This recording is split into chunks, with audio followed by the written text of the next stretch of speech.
Hello everyone, welcome back. Today I have two pieces of interesting news to share with everyone. We start off with one topic that I didn't really want to talk about because it felt like a storm in a teacup. But I felt that there was something interesting that we can learn from it. And it's a lesson in communication. So, without further ado, let's dive into it. So, Penang Deputy Chief Minister P.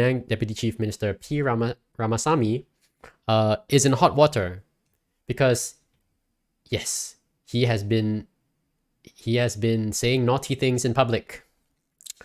Let's see. What did he say?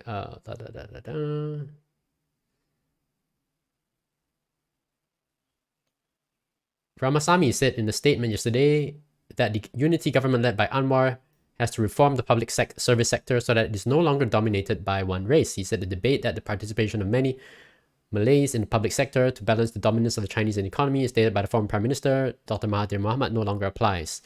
Now, I took some notes on what he said because I think this newspaper article didn't cover it completely. If I may paraphrase P. Ramasamy, he said the government should do more to ensure that minority races are represented.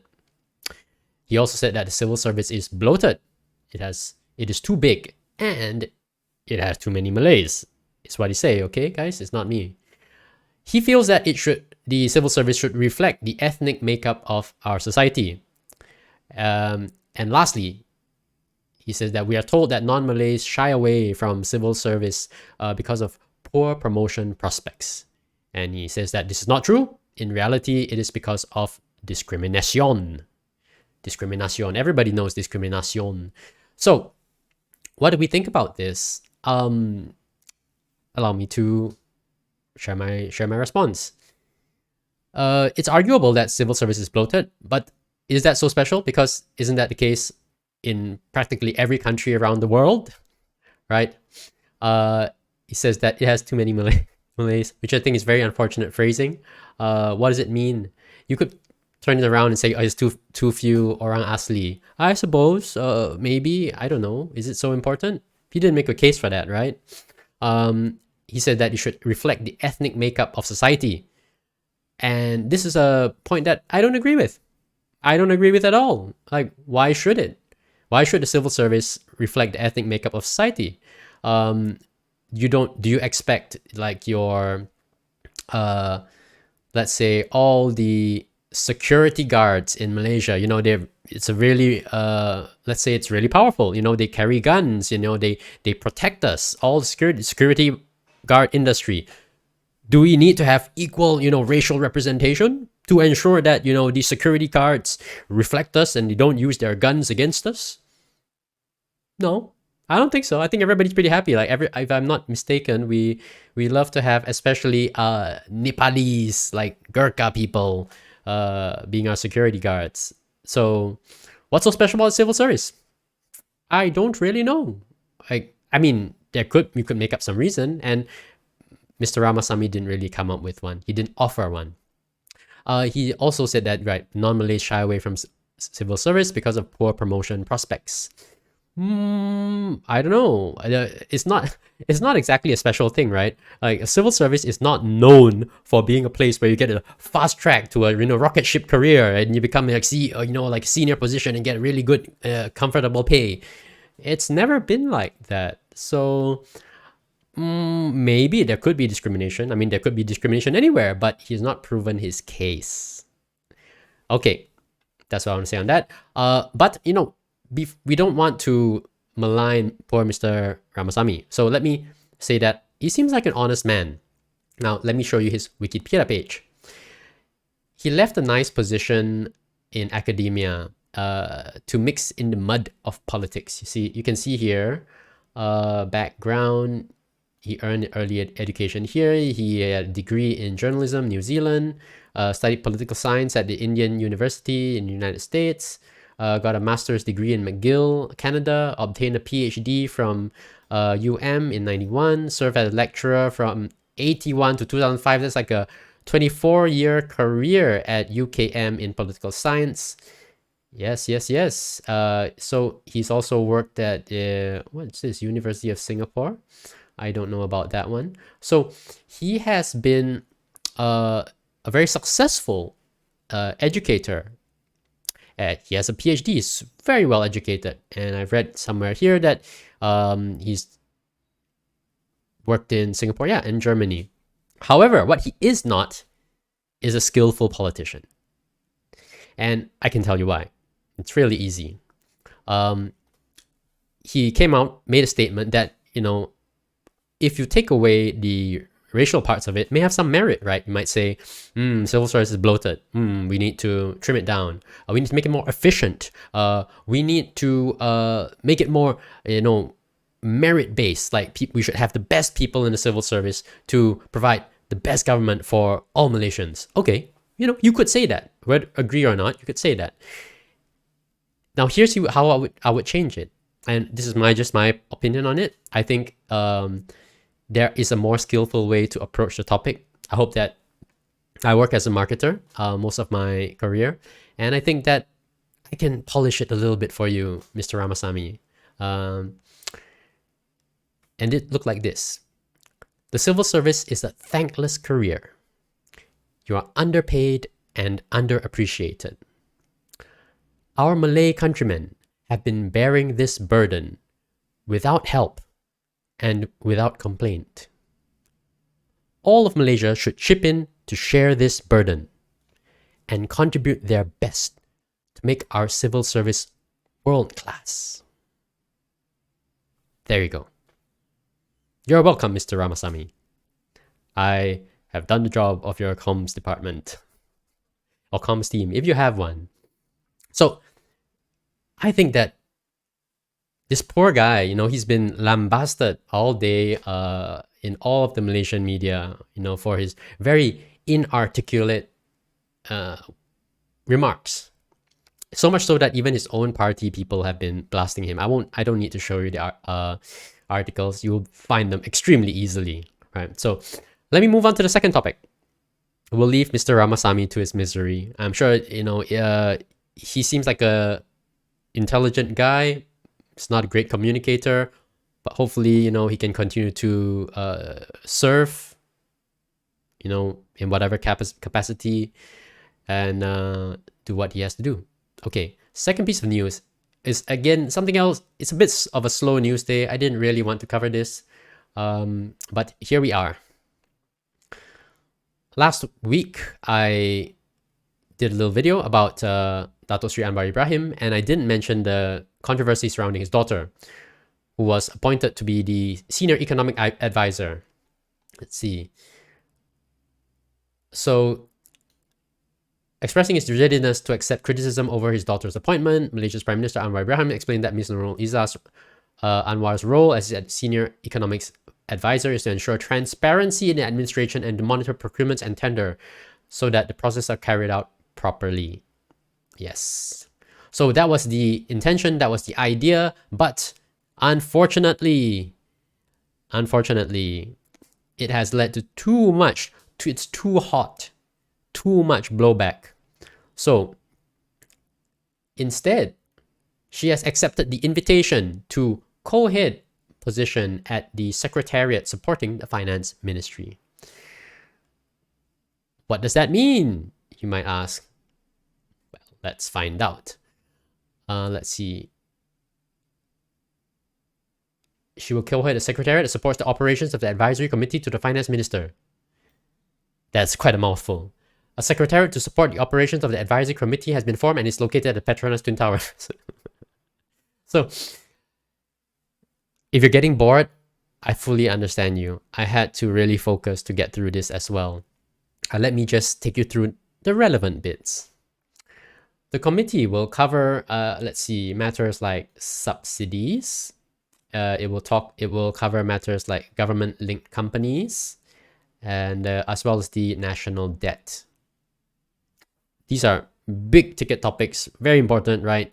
If Miss Nurul Izzah, she has some input into subsidies, into how we deal with government-linked companies. I think that's pretty important, and I hope she does a good job.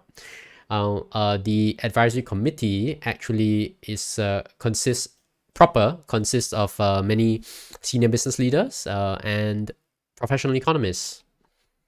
Okay, so where does that leave us? Yes. Now, I think that this really hurts Nurul Izzah's personal brand, and bear with me here. I'm saying this half in jest. She's going to be a senior economic advisor to the PM, and now it feels like she's been demoted to some kind of secretary. That's really unfortunate, right? I wasn't even sure what is a secretariat in the context of the government bureaucracy. I went to ask the number one figure you go to on the internet for answers today, ChatGPT, the chat AI. Here you go. This is the actual interface. I asked, in the context of a government bureaucracy, what is a secretariat? And it gave me a nice long answer that's totally boring, but it's just fun to know that this came from the AI. In the context of government bureaucracy, a secretariat refers to a department or division that provides administrative and technical support to a larger body. The secretariat is responsible for carrying out the policies and decisions of the governing body. It's also responsible for managing the day-to-day operations of the governing body. So I reckon that it is actually like a secretary. You're the head secretary to the advisory committee to the finance minister. Now, okay, it says here that typically staffed by professional bureaucrats who are experts in their field. Yes. So senior civil servants. So Nurul Izzah will be head of a co-head with another guy, Khairil Anwar. So she will be co-head, and they'll be in charge of this senior civil servants who will be doing the legwork for the advisory committee to advise the finance minister on issues of subsidies, government-linked companies. Very boring. Very boring. Now, if you are Malaysian, your mind easily goes to thinking, not again, it's so horrible. We're always getting into scandals involving nepotism. Everybody is always appointing their, mother, son, daughter, whoever. Even Dato Sri Anwar Ibrahim, it's supposed to be our savior from this corrupt system. Let me cheer you up. Don't worry. It's all good.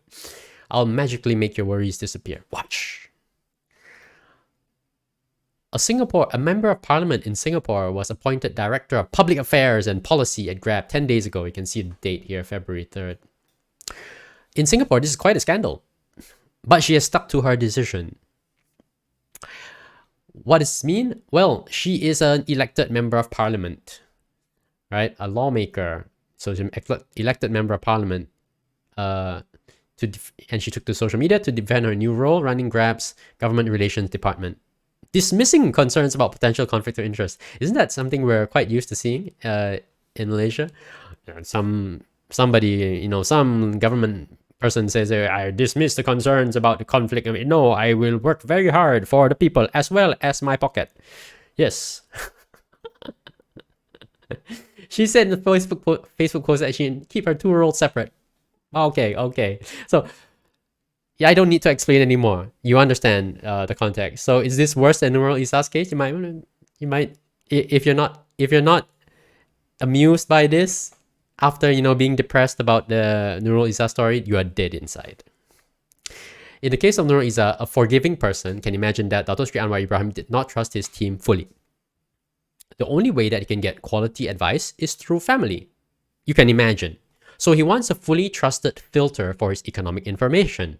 So the advisor, the senior economic advisor, would, perhaps be authorized to read, to process, very, very classified economic information, to read it, to go through it, to ask the questions, and then advise the Prime Minister, okay, sir, this is what I have learned. I think that this report is trustworthy, or I think this report is flawed. We should do this. And you can understand, because perhaps that's just if Dato Sri Anwar Ibrahim just he doesn't really trust all the team that has been assembled for him. He might just want somebody who can absolutely trust, that is family. And so that's understandable. Even if you may disagree, you may think that, I think he just wants to groom her for leadership, or I think that there's some, even darker shenanigans going on. It's possible, but there is a charitable way to look at it. But there's no such perspective here. See, because she will have to vote in parliament on laws that affect her employer, which affects her job. She will have to talk to government bodies, government agents, as a Grab employee. But they cannot ignore that she is also an elected official. In some way, in the bureaucracy, she outranks them, so to speak.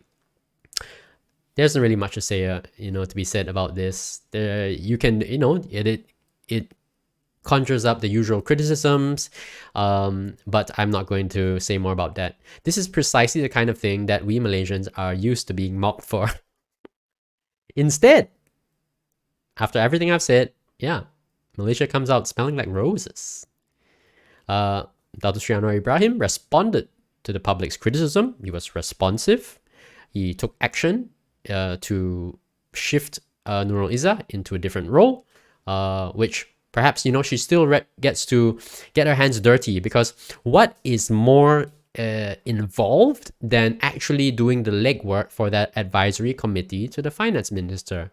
Because they are responsible for looking through all the information, processing it. It sounds like a very heavy role, very, very process oriented, very, very involved, right? So it's not a cushy position, right? It's not a well-rewarded, do-nothing kind of job. It's not. It's actually hard work. So everybody comes out of this controversy in Malaysia with a fair amount of credit. Nurul Izzah comes out of it for being willing to take on a demotion and also take on a very challenging role. And Dato' Sri Anwar Ibrahim comes out looking good because he responded to public's criticism and he moved his daughter into a role that is not comfortable by any means. So everybody comes out looking good. Yeah. And with that, that's all I have for you today. Thank you once again for watching. Do the usual thing, like, subscribe, leave a comment. If there's anything wrong or any questions, any criticisms, please. I promise I will check it out. I will read it. Yes.